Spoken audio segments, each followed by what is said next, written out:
What's up, YouTube? Wanted to do a quick recap. For those of you that are new to my channel, I've had a lot of subscribers lately, so I want to talk about the magic yellow boxes for a second. Talk about Apple in this video. What I talked about last night, how it played out, where I bought Apple, what do I think going forward. Now, if you watched last night's video, it was a 5-minute video. I talked about Apple.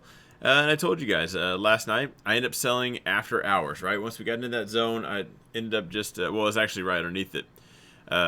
We pushed up this morning, yeah, whatever, and then we came right back down. I was worried we were going to reject right here, so that almost sucked. Still in Apple, by the way, but I scaled out and said I want to buy down here, so I set the alert right here, and I didn't do anything. I didn't care about this. It eventually sold off. Got the alert. Now my fill, I actually got it at 120.55 is where I ended up buying it. I saw it go down. I was kind of hoping for the 119-ish area, like 119.25 was going to be great. That's probably where I would have loaded the boat. Saw it turning around, so ended up just grabbing some right there, and that's where it got filled. So the same shares I sold yesterday, set the alert. Once that alert happened, I bought it. Right now, I'm out doing my own thing. I'm not watching charts all day. I'm not doing anything, right? I don't care what the product is. Apple has their little fanboys, just like Tesla, right? They have this cult following. And I think it's a great ticker. It's an easy one to hold. Probably one of the easiest ones to trade in general. But like I said, I like to be an investor on the green days, not the red. And that's what I mean by that. So we watched it go from zone to zone and then right back down, zone to zone, looking for some buyers. Now, right now, going forward, the buyers did show up. And I'll put a card somewhere up here for last night's video. So you click on that, you can watch me literally talk about this exactly. I made an Apple video before, and the haters came out, right? Did the exact same thing. Didn't get any of those today.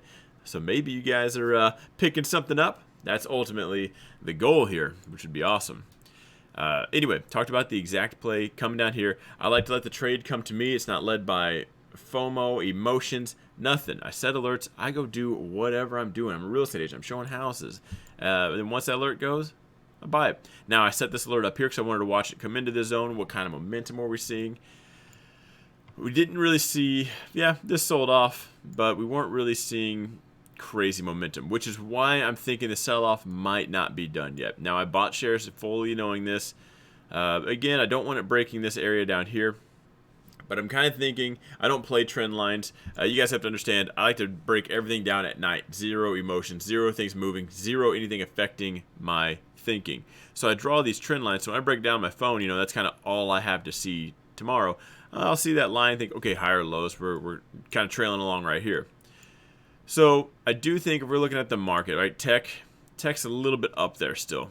Now, we might just be rally-based rally, but I think we're still a little bit up there. I kind of think we do come back down and tag this zone right here. So I'm going to set alert there because I want to know when we hit that. Ultimately, how I think that will affect Apple. You know, Apple earnings isn't until the 29th. I don't think we're going to see any earnings hype coming in soon, but I do think we cool off in this zone for a little bit. I don't think we're done testing this zone. I think we might come down into a little bit more, maybe peek underneath it again one more time. Not to play this trend line, but I bet we get a little bit closer to that trend up. Big picture, though, we're doing just fine.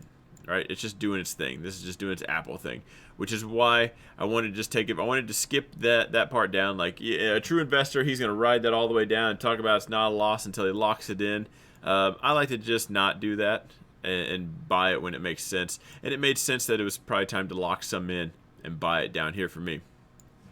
So wanted to make a quick video. Now that you saw the before, here's the after. And that's kind of how I trade in general. I know Apple is a pretty popular stock for you guys. It's a very fun, easy one to break down. So I will leave it here, guys. If you want to know more about my strategy, I go live Sundays and Wednesdays. Just click the subscribe button. Sorry, sometimes I talk. Hit that bell so you get notified. And I appreciate the thumbs up. And I'll see you in, what's today, Tuesday? See you tomorrow live right after the market.